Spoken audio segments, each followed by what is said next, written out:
બ્રહ્માજીનું આયુષ્ય બતાવ્યું છે કે મનુષ્યનું 1 વર્ષ એ બ્રહ્માજીનો 1 દિવસ છે.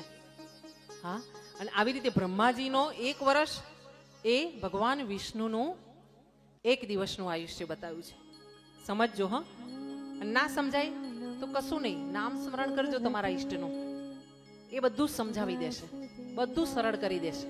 હા, મનુષ્યનું 1 વર્ષ એ બ્રહ્માજીનો 1 દિવસ, બ્રહ્માજીનો 1 વર્ષ એ ભગવાન વિષ્ણુનું 1 દિવસ, અને ભગવાન વિષ્ણુનો 1 વર્ષનું આયુષ્ય એ ભગવાન શિવનો 1 દિવસ. હા, આમ મહાશિવ પુરાણમાં બતાવવામાં આવ્યું છે કે મહાશિવ પુરાણમાં શિવજી દ્વારા જ બ્રહ્મા, વિષ્ણુ અને રુદ્રનો પ્રાગટ્ય થયું છે, આમ બતાવવામાં આવ્યું છે. અહીંયા બ્રહ્માજીએ જ્યારે સૃષ્ટિનું સર્જન કરવાનું વિચાર્યું અને એમણે સૃષ્ટિનો વિસ્તાર કર્યો, સનત કુમારો જન્મ થયો સનત કુમારોનો, અને એ મોક્ષ માર્ગી થઈ ગયા. એમના 1000 પુત્ર જ્યારે જન્મ લીધો ત્યારે નારદ મુનિએ એમને સમજાવ્યું કે આ બધામાં ના પડાય, ભગવાનનું નામ લેવાય. હા, અને આપણા જેવાને તો 1000 વાર બધાએ સમજાવ્યું હશે. આવી કથાઓ આપણે ટીવી પર, આપણે રેડિયો પર ને ક્યાં ક્યાં મોબાઈલમાં નહીં સાંભળી હોય. હવે તો કેવી સુંદર વ્યવસ્થા કે મોબાઈલમાં સીધી કથા સંભળાય. હા, અને આપણે મધુબેન ભજન મંડળ યુટ્યુબ પર તમે સાંભળજો, એમની અત્યારે આ કથા લાઈવ મુકાઈ રહી છે. ઘરે જે પણ રહી ગયા હોય ને આપણા ઘરેથી, એ લોકોને સમાચાર આપજો કે બેનની યુટ્યુબ પર આ લાઈવ કથા ચાલી રહી છે. હા, અને વારે વારે આ કથાઓ સાંભળ્યા પછી પણ આપણા હૃદયમાં ક્યાંય જો તલ માત્ર ફરક પડતો હોય તો, હા, દરેકને અમુક વખતે એવું થાય, શું થાય કે એકવાર તો મરવાનું છે. હા, એકવાર તો મરવાનું છે, પણ શું થાય ખબર છે કે બધા જ્યારે કોઈની નનામીને ખભો આપે ને ત્યારે એકવાર એમ થાય, કોઈ મરણમાં ગયા હોઈએ ને ત્યારે એમ થાય, કોઈને વળાવવા ગયા હોય ને ત્યારે આપણાને એમ થાય કે આપણે બી એકવાર તો આવી રીતે જ જવાનું છે, આપણે પણ જવાનું છે. આજે એ ગયા છે, કાલે આપણે, કાલે પછી બીજા, એમ થોડીક વાર માટે આપણાને આવો વિચાર આવે. પણ જેવા સ્મશાનમાંથી બહાર નીકળીએ ને અને એ જગ્યાને આપણે છોડીએ ને એટલે આપણાને શું વિચારવા આવે? અત્યારે થોડું મરવાનું છે. હા, અત્યારે તો મસ્ત આનંદ કરી લેવાનો. હા, જ્યારે આવશે ત્યારે જોયું જશે.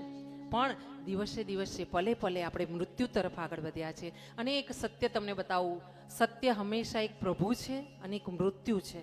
આ સત્ય છે, એના સિવાય બધું જ જૂઠું છે. હા, સત્ય હંમેશા એક પ્રભુનું નામ છે અને એક મૃત્યુ સનાતન સત્ય છે, એના સિવાય કંઈ નહીં. આજે મને, કાલે તમને, પછી કોઈને મૃત્યુ આવશે આવશે આવશે. અને મૃત્યુનો એક નિયમ છે કે જે ઘડીએ, જે ક્ષણે, જે જગ્યાએ તમને આવવાનું લખેલું હશે ને એ જગ્યાએ તમે લોઢાની કોઠીમાં ભરાઈ જશો ને તો પણ તમારું મૃત્યુ કે મારું મૃત્યુ ત્યાં આવીને જ રહેશે.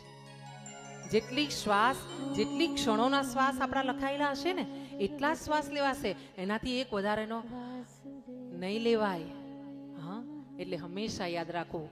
હું એવું નથી કહેતી કે એકદમ વૈરાગી બની જાઓ, ઘર બાર છોડીને બાવા બની જાઓ, હા, તંબુરો હાથમાં પકડીને અલખ જગાવી દો, એવું નથી કહેતી. પણ તમારું ઘર સાચવતા સાચવતા, હા, ભાઈ તુમ એસે કર્મ કરો જિંદગાની કે જૈસે કમલ રહેતા હે પાણી મેં.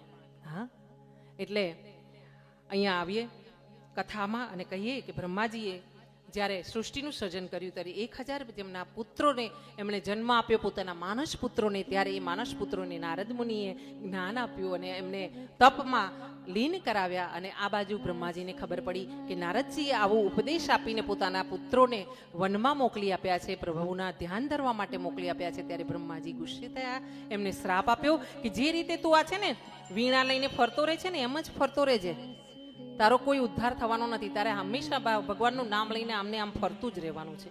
હા, અને આ ઘણીવાર એવું બને છે કે સમાજમાં કોઈ આપણું ખરાબ કરી જાય ને એમાં પણ આપણું સારું હોય. એને એમ થતું હોય કે મેં આનું ખરાબ કરી નાખ્યું, પણ અસલ તો જો શાંતિથી વિચાર કરીએ ને તો એ ખરાબમાં પણ આપણું સારું હોય. હા, ઘણીવાર એવું બને છે. બન્યું છે એવું કે બ્રહ્માજીએ ફરીથી અહીંયા પોતાના બાળકોને સર્જન કરવા સૃષ્ટિનો વિચાર કર્યો છે. એમને ગુસ્સો નારદજી પર આવ્યો છે. નારદને ગુસ્સો કરતી વખતે એમની ભ્રકુટીમાંથી જે રુદ્ર પ્રગટ થયા છે ને એ રુદ્રને કહેવામાં આવ્યું છે કે તમે સૃષ્ટિનું સર્જન કરશો. કોણે પૂછ્યું? બ્રહ્માજીએ પૂછ્યું કે તમે સૃષ્ટિનું સર્જન કરશો? રુદ્રએ કહ્યું છે કે હા, હું કરી શકીશ.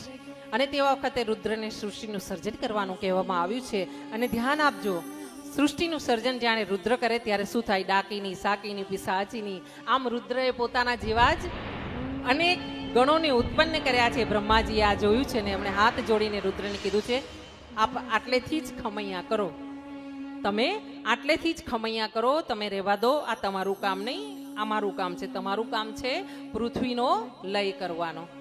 હા, પૃથ્વીનો લય તમે કરજો. અત્યારે સૃષ્ટિનું સર્જન મારે જ કરવું પડશે. અને આમ બ્રહ્માજીએ ફરીથી 10 પુત્રોને જન્મ આપ્યો છે. એમાં પુલતસ્ય, ભૃગુ, અંગીરા, વશિષ્ઠ, મરીચી અને નારદજી, આવા 10 પુત્રોને ઉત્પન્ન કરેલા હતા.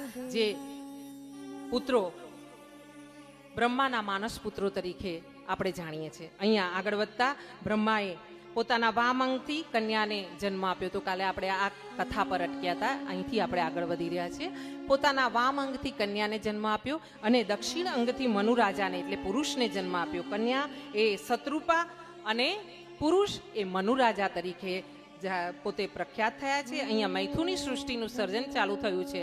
આપણી જે પણ સૃષ્ટિમાં આપણે જે માનવ વસ્તી છીએ, આપણે બધા જ મનુ મહારાજના પુત્રો છીએ. આપણે બધા જ મનુ મહારાજના પુત્રો છીએ, એટલું યાદ રાખવાનું. કોઈ પટેલ નથી, કોઈ વાણિયા નથી, કોઈ બ્રાહ્મણ નથી. હા, મનુ મહારાજના પુત્રો છીએ આપણે.